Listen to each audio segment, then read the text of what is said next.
To add a user on the Orisec CP-20 alarm system. Firstly, enter your master code on the keypad. Scroll down using the arrow on the keypad until you get to Change Settings. Next, press the tick or enter button. Again, scroll down until you get to Add, Delete User, and press the tick or enter button to select.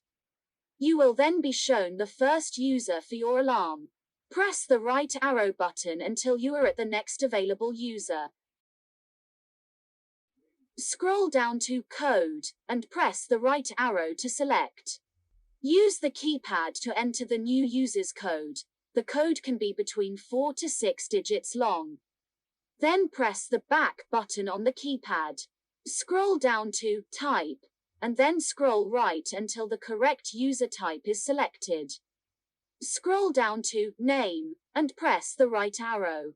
Use the keypad to enter the new user's name.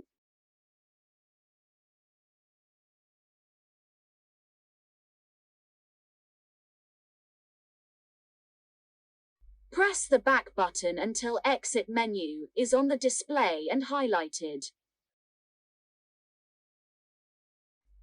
Then press the Enter or Tick button.